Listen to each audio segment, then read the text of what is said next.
Before we get to the Raw review for March 16th, 2020, we first have to talk about all of the WrestleMania news that has come to the surface in the last 24 hours. What is confirmed and what is being speculated. Number one, first and foremost, WrestleMania in Tampa Bay is officially canceled. Yes, I am using the word canceled because the only way Vince McMahon can hold that event anywhere else is for their initial contract with Tampa Bay to be canceled/nullified. That is exactly what happened. There was only two options for McMahon.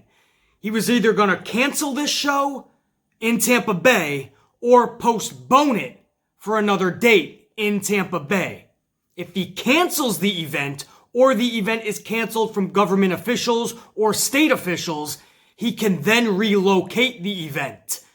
That is what we are seeing now. WrestleMania as a whole is not canceled, but Mania in Tampa is not being postponed. It is not being rescheduled. Instead, it has been canceled out in Tampa, and now he is allowed, Vince McMahon is legally allowed, to hold that event somewhere else. And that is what he made the announcement. WWE made this announcement late last night that they are in fact going to go to the Performance Center, hold WrestleMania, or a shell of what it was going to be, because trust me, this is going to be a train wreck. This isn't me just being in a negative state. This isn't me looking at this in a pessimistic view and not optimistic. This is me being a realist. This is going to be a train wreck. If you look at this, the card they have right now being put into the Performance Center in front of no fans, and you're thinking that's going to be a fun show, if you're saying, BC, give them a chance, then obviously you didn't see Raw last night. Because that was their chance to show everybody that they can deliver a proper show in the Performance Center. That was a 3-hour show. Mania is going to be at least 1 extra hour. The tentative time slot is 7 p.m. Eastern Time. This is not including a kickoff. 7 p.m. to 11 p.m. So it's at least 4 hours. They couldn't even do 3 hours last night. They dedicated 2 out of the 3-hour Raw period slot. They dedicated that to a Royal Rumble rematch from last month, or a little over a month ago. What do you say? BC, what could they possibly do, man? They only had a weekend to prepare. They're a billion-dollar company with 617 writers, a supposed genius at the helm. They have over 48 hours at least that they knew they were going to be at the Performance Center for Raw. You couldn't have produced 2.5 hours of fresh, organic content that was going to be engaging? You had your backyard. You were in your house. The Performance Center. Think about all you could do there. Look what NXT did last Wednesday. I'm not saying you had to totally recreate that, but you could do so much. They decided to go the opposite way and do so little. But that was their audition. For us to get behind WrestleMania at the Performance Center, their audition was last night on Raw. That was to show everybody, to calm our fears and say, hey, see? Look what they did on Raw. Just imagine what they could do for Mania. On Friday night, I gave them a mulligan, right? That was literally last minute noticed, almost. I mean, they still had 24 hours. But I'll give you a mulligan there, right? Let's all relax and give them a chance. That's what we did on Friday.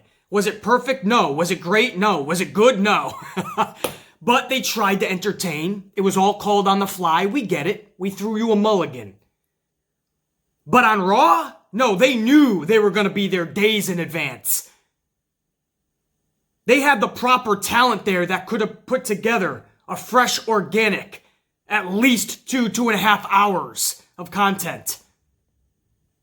You want to dedicate a half an hour to a replay? Fine, I still don't like that idea, but if you honestly don't think you can get 3 hours of entertainment that is fresh in to the program, then do what you gotta do. But a 2-hour Royal Rumble replay match, and we're supposed to be like, oh, WrestleMania is gonna be fine, they have a few weeks to go. Anyway, we'll talk about that in this review, I assure you. But those are Vince's options. He could reschedule / postpone in Tampa, or he can cancel and vice versa. Tampa could cancel with him. Or what I feel happened, mutually, they agreed to get out of this contract. There was no way out of it. Out of the decision to cancel, I should say. The government was going to shut him down, or Vince was going to be forced to cancel this. Either way, one of them was going to be forced to cancel. They finally parted ways. It will not be rescheduled or postponed in Tampa. It has been canceled. That legally allows Vince to move it. That's what he did. He chose to go to the Performance Center, so it'll still be on April 5th, Sunday night, 7 p.m., but in front of nobody at the Performance Center. BC, why didn't he just wait, man? He could have just waited a few weeks. Why did he have to stick with this date, you're asking, right? Well, A, because he's greedy as fuck, and he's going to try to get all those network buys, or at least get people to subscribe to the network. Even if it's for free, he wants those numbers to go up. He's not leaving this situation. He's not leaving the weekend of April 5th empty-handed. That's not how greedy bastards run. And that's not how he runs. On top of that, even if he postponed it, he knows that he packed his schedule so tight in 2020 like he always does. So on May 10th, Money in the Bank was already going to be rearing its ugly head. So how long do you postpone WrestleMania, I ask? 2-3 weeks? Because now you're just a week or two away from Money in the Bank, which again is Sunday, May 10th. So how far along the line do you push this back? So I think his hands, or he feels his hands were tied up more than ever before. He felt he had to get this event in one way or the other. But this is no longer WrestleMania. Technically, WrestleMania in Tampa Bay has been canceled. But to me, the entire event has been canceled. This is no longer WrestleMania, man. The heartbeat, the fans, that's what makes WrestleMania. They're gone, right? You are now in front of nobody. You're at the Performance Center where they've already showed you last night. They just don't have a grasp on this. I don't care how early it is. Why, it's next week we're going to get a little better program. The following week maybe a little bit. And then what, WrestleMania is going to be grand? Access, Hall of Fame, I mean, the whole week, NXT TakeOver. To me, WrestleMania as a whole has been canceled. What we're going to get Sunday, April 5th at the Performance Center, that's going to be a train wreck. You cannot like my words right now that I am saying. I know it sounds pessimistic. It sounds like I'm not giving them a chance. But the problem is I've given that old man, I've given that company more than 1,000,000 chances. And every single time, they've let me down. They haven't earned the benefit of the doubt. They haven't earned the right for me to give them another mulligan, especially for Mania. I'll watch. I'll hope for the best. What do I always tell you guys? I watch out of habit and hope lately. And lately, I mean several years now. Habit and hope. But this is going to be a train wreck. This is going to be a farce. This is not going to be the WrestleMania that we know and love. And there's going to be those people that are going to let Vince McMahon off the hook. And I get that. BC, you're being way too critical. What do you expect them to do in this last minute notice? No, it is not last minute anymore. Friday night on SmackDown was last minute. Last night on Raw was not last minute. WrestleMania, far from last minute. You're in your home, your backyard, however you want to view it. You are at the Performance Center. You should be putting on amazing shows. The fact that you don't have a crowd in attendance, the fact that you were supposed to switch everything up last minute, that should make you want it even more, desire it. That should make you even more focused, more thought-provoking, more creative.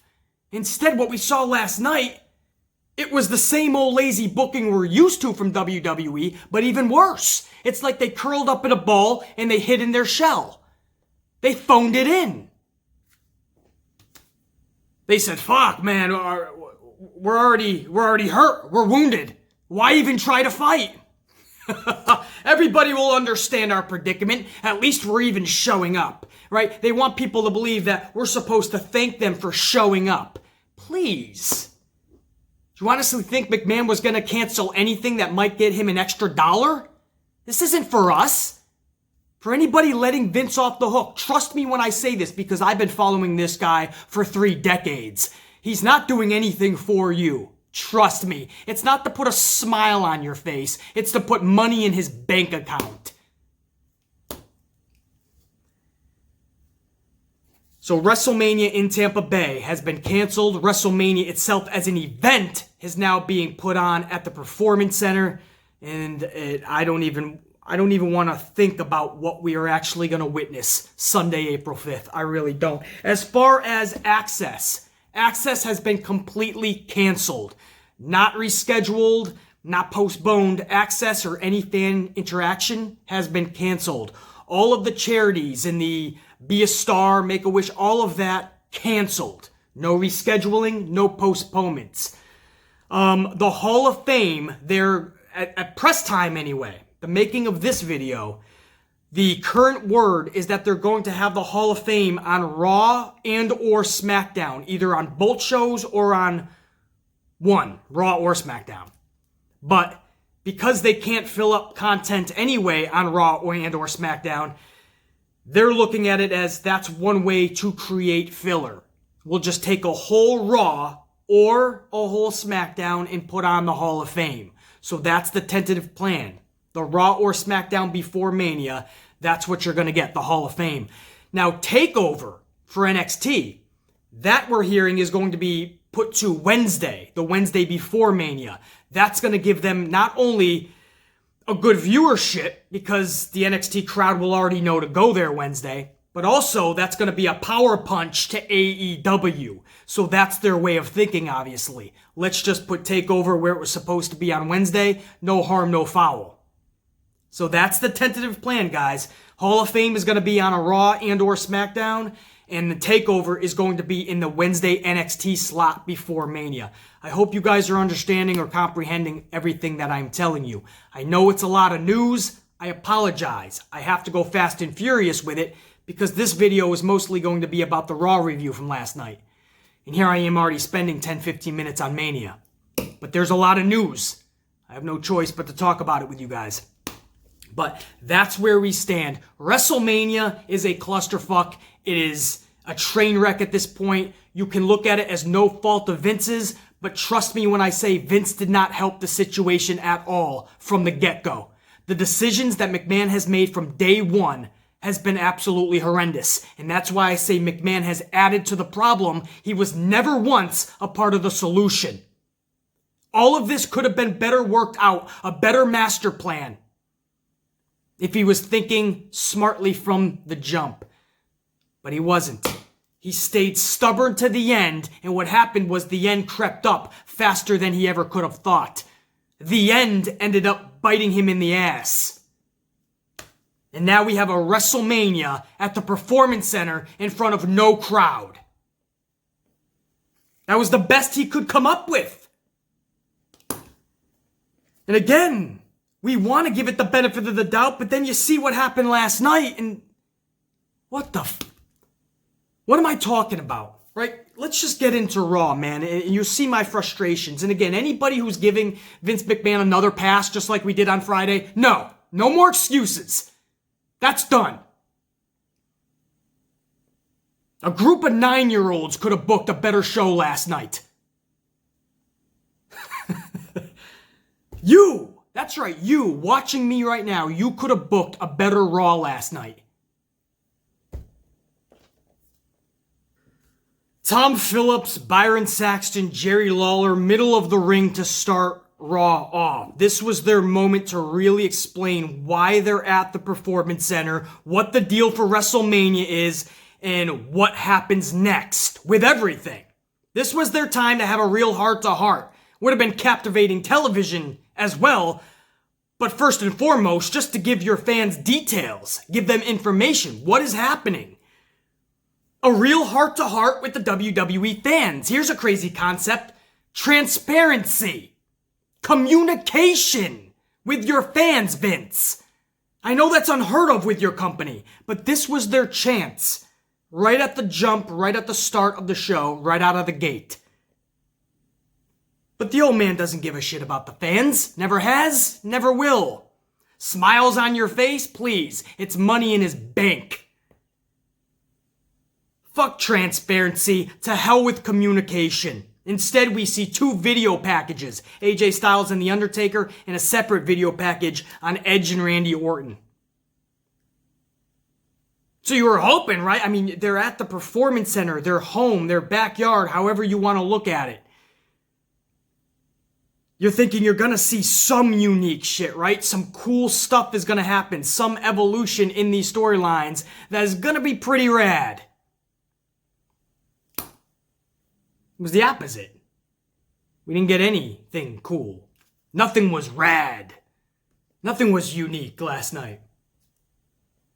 We opened the show with a lack of detail from the commentary team, 2 lame video packages, and 7 minutes into this thing, Edge is coming down to the ring to cut a promo. Now, thankfully, it was a solid promo, absolutely. But he's an Attitude Era guy. You give him a stick, he's not going to let you down.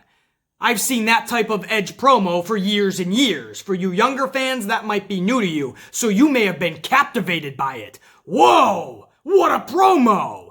That's because you're not used to good promos. We live in the Roman era! What'd John Cena say to Roman? It's called a promo, kid. If you're gonna be the big dog, you better learn how to do them. Cena told Roman that in the middle of the ring. I will never forget that ever, man, because that is entrenched in my dome piece. You cannot teach charisma. You cannot teach personality. You want to be a top player in a professional wrestling company? First, before you're taught anything, you have to have it naturally within you. Randy Savage had it, for instance. Stone Cold had it in him. The Rock had it in him. You can't manufacture a top talent that is going to be overwhelmingly with the crowd. So that's why so many people were shocked and captivated at Edge's promo last night. They've never seen anything like that. But that's what I'm used to. From the Attitude Era guys anyway. So that's what Edge did. He came down, delivered a flawless promo. But we've seen that with these no fans in attendance shows, these Performance Center shows, promos get over. It's almost like a backstage one-on-one sit-down interview with Renee Young. How it's heartfelt, really personal. Those get over. Or if you're sitting at home cutting a promo via satellite. Those are usually personal and they connect. So we're seeing the promos land at the Performance Center. The matches and everything else, not so much. They haven't figured that out yet. But how many promos that are like this can we see time after time after time after time after time at the Performance Center over the next few weeks before it loses its luster? That's my worry. But Edge was flawless in that promo, absolutely. He lays down a last man standing Mania challenge to Randy Orton. Orton is scheduled for next week at the Performance Center to accept that challenge. Wow, captivating. But at least we got that good promo from Edge. That was it. Until we got to the 3rd hour, that was the only thing new that we got in last night's show. I kid you guys not. When we came back from commercial, we cut to Lawler, Saxton, and Phillips once again. And I'm thinking, okay, now let's have that little heart-to-heart that I wanted at the start of the show. Now let's do it after Edge's promo. That's fine. Tell your audience exactly what is going on with WrestleMania week. Why you're truly at the Performance Center. You don't got to get into great detail and make people panic or anything, but just let people know some shit. But instead, they take us, this is no lie, they took us to the 2020 Men's Royal Rumble match. Yeah, just from a little over a month ago. They played the entire match last night over again. What the... I understand you're at the PC, your hands are tied to a degree, but that doesn't mean you phone it in, that doesn't mean you curl up in a ball and hide in your shell. This is the time to get super creative, have hella fun, and be mega entertaining. This was your time to step up to the plate. The best shit comes from adversity. The greatest things come from difficulties.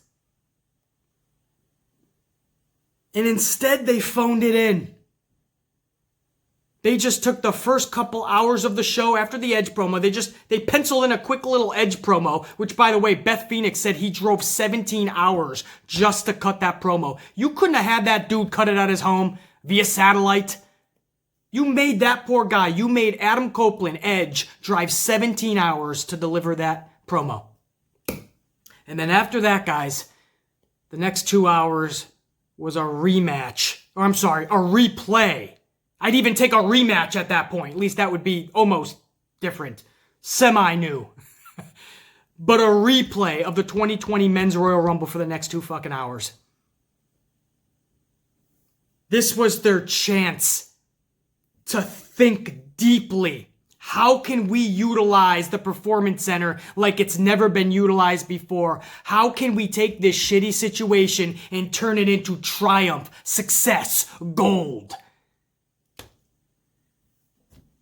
When I first started YouTube, 2016, I ran into some issues early on with WWE, putting up content that they didn't like. Even though other creators were putting up similar content, they didn't like mine. I understand I was overly critical on a lot of things. I call it truthful. They didn't like it. So I had to come back stronger in 2017, and I did. Unfortunately, the tube at that point was going through some issues. One of those big issues was called the Adpocalypse. You guys remember that? That's when advertisers were jumping off the platform, so creators were putting out video, and all that time and energy and focus putting into their content was all for free, basically. Nobody was getting paid. But I told you guys from day one, this was never about money up front anyway. So I was going to continue to make vids. As many as I was, and maybe even more. Because that wasn't going to stop me. You know, it was cool to have the ads because that's how your viewers tip you, right? An ad can be 15 seconds, 30 seconds, some are a minute and more. Some ads are only 5 seconds. But if a viewer appreciates your content, what they'll do is they'll watch an ad or two during the video. Some will watch even more ads. And what that does, it's like a tip to the creator, right? But that was gone in 2017 for the most part. But I kept going on stronger than ever. Because I said from day one, it wasn't just about money. I'm here to talk pro wrestling, something I love, something I'm passionate about, and you guys allow me to do such. I'm going to do it. With or without making money. That's fine. I have other outlets and avenues to make money. This wasn't about that. As long as my voice is being heard, as long as these vids are getting out to you guys. But then what happened is the tube started breaking down even more in 2017, and my vids weren't even reaching suggestion boxes. They were not promoting my vids anymore. So they weren't allowing me to grow. I had one of two options at that point. Only had two options. I was either going to curl up in the ball, hide in my shell, phone it in, or just call it quits, right? That was option number one. Phone it in or call it quits. It's done. Not only am I just not making a dime off of it, but now my vids aren't even being promoted. I'm not in suggestion boxes. They're not allowing me to even grow. So I could have just called it quits easily. Instead, you know what I did? I did option number two. I doubled and even tripled down. And I started going even more hardcore. I started making even better content. I started debuting 2.0 and Cheesehead Charlie and King Amplified. I started creating the characters. I started these awesome series, No I Don't Apologize, and 2.0 Amplified. And I started doing all of this original content that was never seen before. I even started capturing the attention of other creators. Other creators were reaching out to me. Way more subscribers than yours truly. They've been doing this many more years than me. They are reaching out to me going, dude, good shit. Wrestlers reaching out. Dude, entertaining. Pretty damn awesome. I was like, whoa, I'm onto something. And before you knew it, even though they weren't promoting my channel and it wasn't showing up in suggestion boxes, my subs kept on rising. Slowly, but surely. I was growing on my own because I chose not to give in or give up. I chose to double down, triple down, to go for the gold. I said, you ain't taking me out. I'm going to become that badass sumbitch that they wished they could just get rid of. I'm going to be that badass sumbitch that they can't get rid of. I became that guy. Lo and behold, here we are now in 2020. And while everything else is crumbling around us, business is good. I'm rocking because I didn't give up in 2016/2017. I'm here in 2020 rocking out. They're not getting rid of me. Oh, hell no. Stone Cold would say. Absolutely not. My best work is what I'm telling you guys was through adversity, through the difficult times. That's when I was the most creative.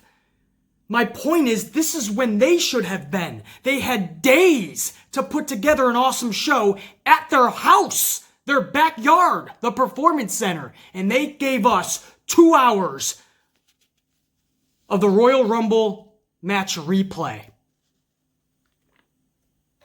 I knew there was going to be some filler. Obviously, there's going to be some filler. I didn't expect the majority of the show to be filler. This was simply an already lazy company tapping into a whole nother level of laziness never before seen. Congrats to Vince McMahon for hitting an all-time new low yet again. That damn Royal Rumble replay, that one fucking match that I and most of us had not only already seen, but we saw it just over a month ago. It's not even that old. It's fresh in our minds. We didn't need to see that a month later. But that one match, that one replay, went the entire rest of hour number 1 and the entire second hour of the program. The entire second hour of a 3-hour show. Let me say this in a different way so we can all fully comprehend how ridiculous this whole thing was. The first 2 hours were finished, and all we saw was a pay-per-view replay match and one promo. 2 hours of a 3-hour show, done. And the only thing you saw that was new was an Edge promo. 2 hours, done. You say, oh, their hands were tied. It was last minute, BC. No, their hands weren't that tied, actually. And it was not last minute. So then you say, well, BC, they're at the Performance Center with no fan. Okay, put together something even more epic. Put together some shit that we have never seen before collectively. BC, there has to be filler. Deal, I got you. There has to be filler. Cool. Not 2 hours. Whether you're like me and expected more thought, creativity, and care, or you're one of those people letting Vince off the hook, saying, BC, their hands were tied, give them a break. No matter what side of the spectrum you're on, we all can agree, all of us can come together and agree that 2 hours of the show dedicated to a replay of a match and one promo is totally unacceptable. Correct? Is it fair to say we all can agree on that? 2 hours of filler is unacceptable. And when this bullshit replay was finally done, after 2 nauseating hours, we go to the Raw commentary team where they spent 30 seconds informing the WWE fans that WrestleMania will no longer be in Tampa as scheduled, but rather in Orlando. No details. They said it within 30 seconds, and Jerry Lawler ends it with, the show must go on. A lot of people want some what do you mean the show? What happened to Tampa? You say, well, BC, unless you're living under a rock, people should already know. Trust me, a lot of wrestling fans aren't trying to get into world events, or they don't know the level of severity. They're just looking forward to their WWE, especially younger fans. Just tell them what's up. You don't got to get super graphic or detail and make them worry or stressed. No, but give some context. Give some detail. acknowledge what is happening. And then here's a crazy concept. Let us know where you guys are in terms of access or Hall of Fame, even if plans aren't officially dialed in. You know, the details aren't really all there yet. At least give us something. Let us know that plans are in the works. Changes are being made. A decision will be made next week or in 2 weeks. You got to remember, this is only a couple weeks away. What was supposed to be WrestleMania week. And we have nothing. Due to circumstances, we're at the Performance Center. And due to circumstances, WrestleMania is no longer in Tampa. It'll be here with no fans. Jerry Lawler, the show must go on. And then they just cut. Coming up, Stone Cold Steve Austin. Wait, what? Bro, this is huge. You have to have transparency. You have to have communication with your audience. We start off hour number 3 with a contract signing between The Undertaker and AJ Styles. Well, after another Styles Taker video package, of course, because you gotta have more filler. We just had 2 hours. Why not start hour number 3 with more filler? Otherwise, they'd be forced to be creative. We don't want them to do that. Taker is in the ring. He's pissed off. Styles and the OC cut a promo on the Tron. Damn solid promo by Styles, just like last week, by the way. He signs the contract backstage, gives it to Anderson and Gallows to deliver to Taker out at the ring, or inside the ring. So Gallows and Anderson, he forces them to go to the ring to give the contract to The Undertaker so he can sign it. But the lights go out when Gallows and Anderson get out there. When the lights go on, Undertaker is behind them. Undertaker takes them both out. Undertaker then walks up the rampway. And the way the Tron is set up, because the Performance Center is so small, the Tron is actually like literally a part of the ramp. So AJ Styles, who's still watching on from backstage, he's basically looking, it's just his face on the Tron.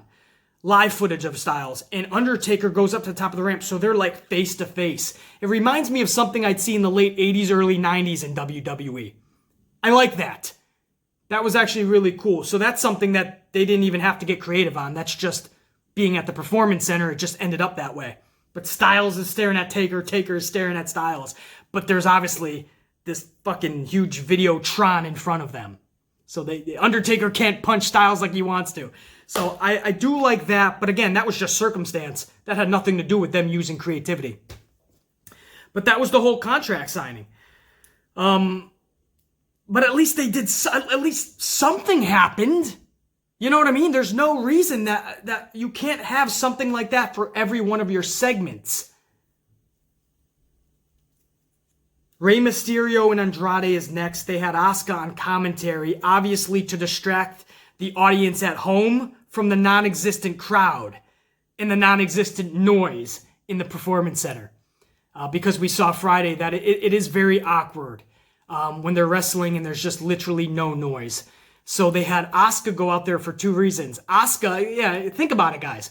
Asuka is on commentary for a Rey Mysterio Andrade match. That was done not just by coincidence. She was there for a reason. Again, by her screaming in Japanese the whole time, you lose focus that there's no noise from a non-existent crowd. But on top of that, if the superstars in the ring, if Andrade and Rey Mysterio need to call their next shots, their next moves, that won't be so noticeable, right? So if they need to call something on the fly, you're not exactly hearing that. You're hearing Asuka scream in Japanese. So I knew exactly what they were doing. A lot of people were wondering why it was being done. Why was Asuka out there? This is super annoying. But in reality, they put her out there for a reason. To really distract from everything else around the match. Thankfully, Zelina Vega was out there. She was at least some eye candy and something to really focus on. That was at least interesting to me. Mysterio ends up pinning Andrade in the end. Yes, I repeat, Rey pinned the United States champion. So that's your champion, everyone. Belts are meaningless in WWE. Champions are non-existent and irrelevant. I cannot stand when champions are just losing nonsensical matches. Becky Lynch is out next. She cuts a promo on Shayna Baszler. Baszler is looking on in the back, so I'm thinking something's going to be awesome here. When Becky gets to the back after her promo, Baszler's going to beat the hell out of her all around the Performance Center. Or maybe take her outside. Right around. Sometimes we've seen some awesome brawls outside the Performance Center. This is going to be one of those awesome brawls. No. Becky Lynch just delivers it wasn't even a bad promo. She delivered a good promo, but again, at the Performance Center with no crowd, we're seeing good promos. But it just didn't make any sense, though, because she ended the promo with, at WrestleMania, Shayna, I'm gonna prove that your whole life has been a lie. What are you talking about? Shayna Baszler, since she's gotten to WWE's NXT, she has not only been, I believe, the longest reigning NXT Women's Champion, but on top of that, she's been the most dominant. Already on the main roster, she's one of the most dominant superstars. So how can you say her whole life's been a lie? It doesn't make sense. But on top of that, when she went up the rampway and went through that curtain, that was the last of it. There was no Shayna Baszler beatdown or vice versa. There was no badass brawl. They had no creativity put into it. They just had her go out, regurgitate 2 pages of notes, and that was it. That's what I mean. What the fuck? You made us go through 2 hours of a Royal Rumble replay, and all we've gotten so far is a weird Rey Mysterio Andrade match and Becky Lynch cutting a promo. I'm sorry, something interesting, at least with Undertaker and Styles. But that was the entire show. The ending was Stone Cold coming out. And usually, you tell me Stone Cold is there, by the way, I'm hooked. You tell me Stone Cold is on there, I don't care what he's doing, I'm going to be engaged because it's Stone Cold. But this was just really bad. Anybody who's being fair and honest will tell you this was bad. Austin goes out there and he has a bunch of cards. And he starts talking about Austin 316 rules. Because from now on, March 16th is going to be a national holiday. And these are the rules. And he starts talking about how middle fingers are now acceptable. Curse words are now acceptable. Beating up your boss is acceptable. I don't even know what he was saying. Byron Saxton is up at commentary. And he's got these huge cards with numbers. He's rating everything that Stone Cold says. What the fuck? Are you telling me Byron Saxton knew that Austin was going to do that and he brought out rating cards? It was not believable.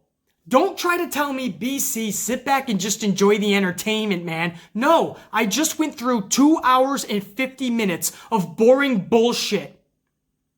And now I'm supposed to sit back and enjoy something that's not realistic, not believable.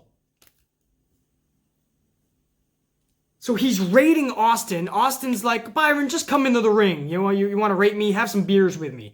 So, of course, he drinks some beers with Byron, and then he stuns Byron Saxton. As if that wasn't cringeworthy enough, Becky Lynch comes to the ring, and she starts cracking beers with Stone Cold, because Becky Lynch is the face of the company, a little weirdo. Nothing.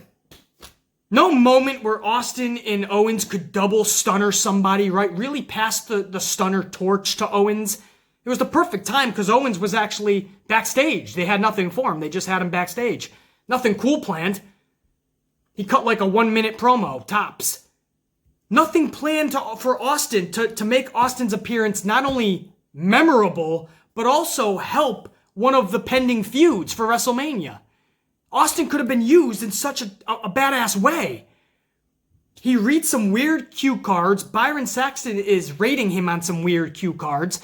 And then it's a Byron Saxton stunner and him and Becky Lynch are toasting some beers. So we waited hours for that Stone Cold 3. That's how we celebrated 316 Day, is what they were advertising it as.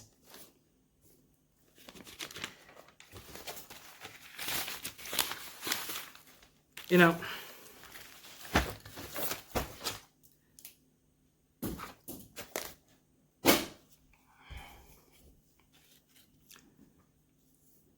I hope you guys understand where I'm coming from, right?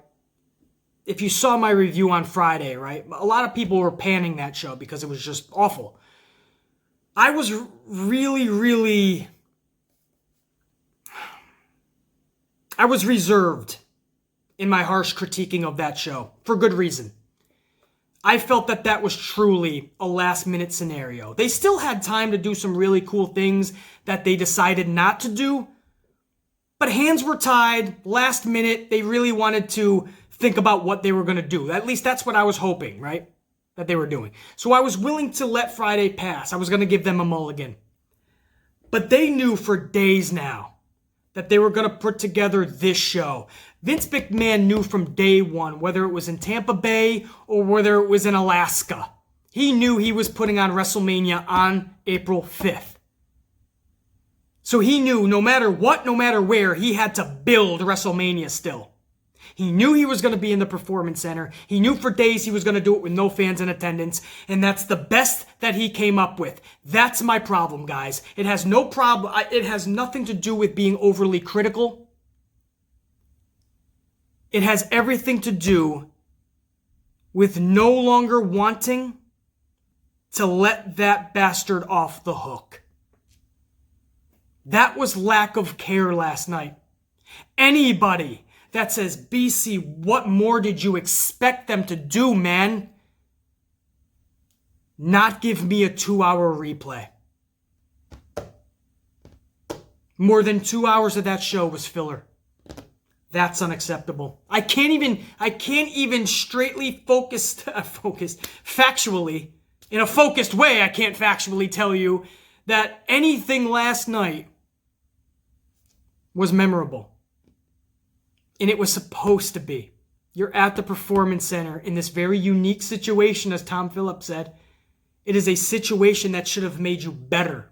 It is a situation that should have brought out the best out of you. Instead, it was the same old lackluster, lazy WWE, but on a much drastically lower scale, if that's even humanly possible. If that's acceptable to you, then yes, be one of those people that say, what do you expect them to do? They tried. They could have just not put on a show. They did. They did not put on a show. That was not a show. If you're okay with that, that's fine. Don't ever tell somebody like me to be okay with that. They had so many people that if they came together, they could have created something special, something truly unique, something memorable. I can't even say that half the show was filler because that'd be a lie. It was way more than half the show. And there's people out there that are honestly going to try to tell people like me, don't worry, there's weeks to go. WrestleMania is going to be awesome still. Don't worry. At least we're getting it. If it's anything like that, man, I don't want it. I don't want to think of WrestleMania in such a terrible, tragic way. WrestleMania, at this point anyway, until they get their weekly shows at the Performance Center correct, WrestleMania is going to be a train wreck, the likes of which we've never seen before.